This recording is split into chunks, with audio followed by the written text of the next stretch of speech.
বিসমিল্লাহির রহমানির রহিম। আমি আসলে এই স্কুলে 2011-তে যোগদান করি আর কি, প্রধান শিক্ষক হিসেবে।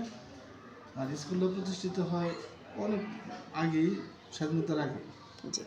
আসলে এই বিদ্যালয়টা তৎকালীন এই ইউনিয়নের চেয়ারম্যান ছিলেন রেজাউর রহমান ভূঁইয়া। তিনি এই প্রতিষ্ঠানটা প্রতিষ্ঠিত করেছিলেন। তো উনি প্রতিষ্ঠাকালীন সভাপতি ছিলেন। এরপর থেকেই খুব সুনামের সহিত স্কুলটা পরিচালিত হয়ে আসছে। রেজাল্ট একসময় অনেক প্রচুর শিক্ষার্থী ছিল আর কি স্কুলে। তো 2000 সালের দিকে স্কুলের অবস্থাটা একটু নিম্নগামী হয়ে যায়। আমি 11 শিক্ষক হিসেবে এখানে যোগদান করি, তখন স্টুডেন্ট সংখ্যা ছিল কম। আমি এসব একবার বঙ্গুর অবস্থায় পাইছি। 100 মতো স্টুডেন্ট ছিল। তো এরপর থেকে আমরা আমার শিক্ষক স্টাফ নিয়ে মোটামুটি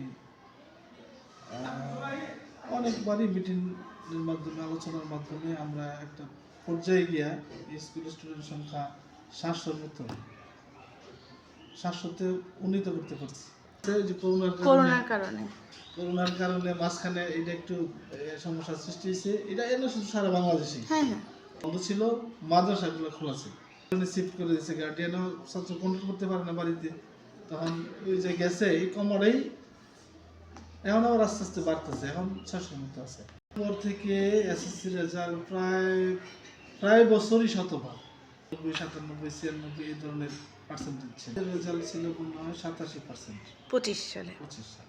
এই বছর আমরা যেটা পদক্ষেপ নিয়েছি, টেস্ট পরীক্ষায় যারা ভালো ফলাফল অর্জন করতে পারবে তাদেরকে আমরা একটু মাইনাস করে দিয়েছি।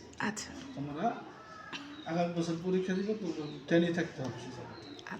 কিছু বাছাই টাছাই করে এদেরকে আমরা অতিরিক্ত ক্লাস নিচ্ছি কোচিং এর মাধ্যমে কোচিং করাই। আমরা প্রায় 1 মাস, 1.5 মাস, 2 মাস পর পর অভিভাবক ডাকি, মা অথবা বাবা, আমরা আলোচনা করি যে শিক্ষক, ছাত্র, অভিভাবক 3টার সমন্বয় হইলে পরে একটা ভালো রেজাল্ট, ছাত্র একটা রেজাল্ট আশা করা যায়।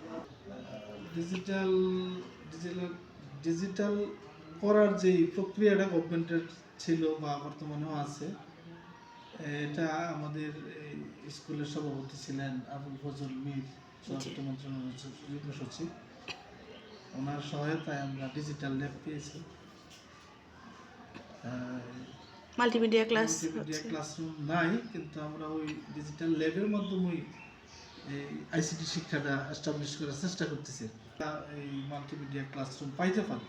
তারা আসলে শিক্ষক স্টাফ রুমে আমরা বসে আলোচনা করি যে কোনো ছাত্র যেন স্কুলে মোবাইল নিয়ে না আসতে পারে। আর মা অথবা মাদের বলি আপনার বাচ্চাদেরকে মোবাইল না দেওয়ার জন্য।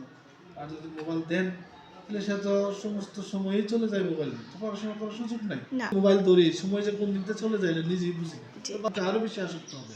চেষ্টা করি বাবা মার মাধ্যমে ওই অভিভাবকদেরকে ডেকে আইনে বলি, আর আমরা শিক্ষকদেরকে বলে দিই যে ক্লাসরুমে যদি মোবাইল পাওয়া যায় তাহলে এটা সিজ করে নেওয়ার জন্য। আমি নিজেও প্রায় ক্লাসে করি, টিচার একজন অভিযান চালানো হয় উইদাউট ইনফরমেশনে।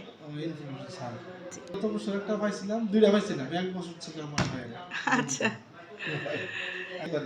এরপর বাবা মা ছাত্র এসে ভর্তি হয়েছে। আমাদের এই বিদ্যালয়ের শিক্ষার্থীরা এই বিষয়ে যেটা বলছেন কারিকুলাম অ্যাক্টিভিটি, যেটাতে মোটামুটি সকল বিষয়ে মোটামুটি ভালো আছে। আমরা প্রায়ই বিতর্ক অনুষ্ঠান করি। ক্লাস 2টা সেকশন, তো ক শাখা বনাম খ শাখা, আবার দেখা গেছে 8ম শ্রেণী বনাম 9ম শ্রেণী, এগুলো করি আমরা। বাচ্চারাও খুব দেখলাম যে জড়তা কাটে মুখে, এদের যে ভাবসাব খুব সুন্দর, অনেক সুন্দর ডিসপ্লে। স্যার এটা কে না বলুন, এটা নিয়ে আমরা অ্যাসেম্বলিতে তাদেরকে লাল কার্ড, প্রত্যেক স্টুডেন্টের যে মাদককে না বলুন লাল কার্ড উঠাইয়া প্রদর্শন করছে। এটা আমরা প্রায় এরকম করে থাকি আর কি। আর শ্রেণীকক্ষে বলি একটা মাদক যে কত ভয়াবহ জিনিস। একটা পরিবারে একটা ছেলে মাদক নেশাগ্রস্ত থাকলে পুরা সমাজটাই নষ্ট হয়ে গেছে। আর বাল্যবিবাহকে বাল্য বিবাহ আমরা মেয়েদেরকে বলি যে তোমাদের এই বয়সে বিয়ে শাদী হলে সমস্যা, এটা কুফল সম্পর্কে ধারণা এটা দিচ্ছে। কুফল সম্পর্কে আমরা ধারণা দিচ্ছি। আসলে আমার স্বপ্ন অনেকটাই বাস্তবায়ন হয়েছে বলে আমি মনে করি, কারণ আমি যে পর্যায় থেকে স্কুলটাকে এই জায়গায় নিয়ে আসছি, এটা আসলেই আমার কাছে খুব স্বপ্নের মতোই মনে হয়। আগামী 2-4-5 বছরের মধ্যে শিবপুর উপজেলায় মধ্যে 2-1টা স্কুলের মধ্যে আমার একটা নাম থাকবে।